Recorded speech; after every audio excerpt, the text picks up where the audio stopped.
ఈ బిజినెస్ ఏదైనా మీ ఊర్లో ప్రమోషన్ చేయాలంటే అది సుమన్ టీవీతోనే సాధ్యం. ఇప్పుడే సంప్రదించండి.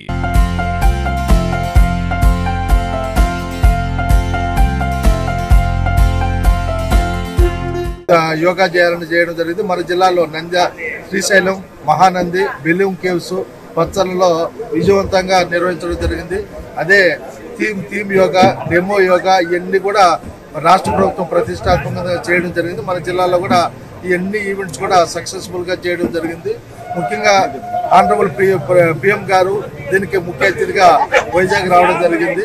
ఈ గిన్నిస్ బుక్ లో ఎక్కే విధంగా అక్కడ ప్రత్యక్షంగా 3,50,000 మంది పార్టిసిపేట్ జరిగింది. రాష్ట్ర వ్యాప్తంగా 2 కోట్ల పైగా పార్టిసిపేట్ జరిగింది. దీన్ని గిన్నిస్ బుక్ రికార్డ్ ఆఫ్ లో ఎక్కాలనేది రాష్ట్ర ప్రభుత్వం తీసుకోవడం జరిగింది. అదేవిధంగా ఈ యోగాను, అంతర్జాతీయ యోగాను రాష్ట్ర ప్రభుత్వం సక్సెస్ఫుల్ గా చేసింది. దీంట్లో పాల్గొన్న ఇక్కడ ముఖ్యంగా డోన్ ప్రజలందరికీ మరియు నా ధన్యవాదాలు. రాష్ట్ర వ్యాప్తంగా పాల్గొని అందరూ కూడా రాష్ట్ర ముఖ్యమంత్రి వర్యులు ఏదైతే దీన్ని సక్సెస్ఫుల్ గా చేసి గిన్నిస్ బుక్ లో ఎక్కాలనుకున్నారో అదేవిధంగా అధికారులు, ప్రజలు, పాత్రికేయ మిత్రులు కూడా అందరూ దీనికి సహకరించారు. మొత్తానికి రాష్ట్ర ప్రభుత్వం గౌరవ ముఖ్యమంత్రి వాళ్ళు ఏదైతే అనుకున్నారో అది రాష్ట్ర వ్యాప్తంగా సక్సెస్ఫుల్ గా చేసి యోగాను విజయవంతం చేయడం జరిగింది. ఈ విధంగా ప్రజలకు మరొకసారి అందరూ కూడా ఇదే స్ఫూర్తితో యోగా చేస్తూ అందరూ ఆరోగ్యంగా ఉండాలనేది ప్రభుత్వ లక్ష్యం. దాదాపు డోన్ పట్టణంలో 31,000 మంది ఇక్కడ యోగా చేయడం జరిగింది. అంటే డిఫరెంట్ వెన్యూస్ లో 148 వెన్యూస్ లో డిఫరెంట్ గా జరుగుతుంది. కాబట్టి ఈ రోజు మన డోన్ తరఫున 31,000 మంది ఈరోజు యోగా చేయడం జరిగింది. ఇది శుభదినం.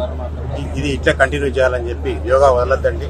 యోగా వల్ల ఆరోగ్య పెరుగుతుంది కనుక ఇది ప్రతి ఒక్కరూ పాటించాలని చెప్పి డోన్ ప్రజలకు అదేవిధంగా తెలియజేసుకుంటాం. ముఖ్యంగా వైజాగ్ లో జరగమని మన అదృష్టం. దీన్ని యోగాంధ్రగా నామకరణం చేయడం జరిగింది. ప్రతి ఒక్కరు ఈ ఒక్కరోజుతో కాదు, ప్రతిరోజు కూడా నెక్స్ట్ ఇయర్ వరకు కంటిన్యూస్ గా చేసి అందరూ ఆరోగ్యం ప్రివెన్షన్ బెటర్ దాన్ క్యూర్ ఉన్నారు. కాబట్టి ప్రతి ఒక్కరూ తమ ఆరోగ్యాన్ని కాపాడుకోండి. ఆరోగ్యంగా ఉండండి. మీరు ఆరోగ్యంగా ఉంటే కుటుంబం ఆరోగ్యంగా ఉంటుంది. కుటుంబం సమాజం కూడా బాగుంటుంది. అందరికీ కూడా విజ్ఞప్తి ఏమంటే ప్రతి ఒక్కరు యోగా చేయండి. యోగా మన సంస్కృతి, మన భారతీయ సంస్కృతిలో భాగం.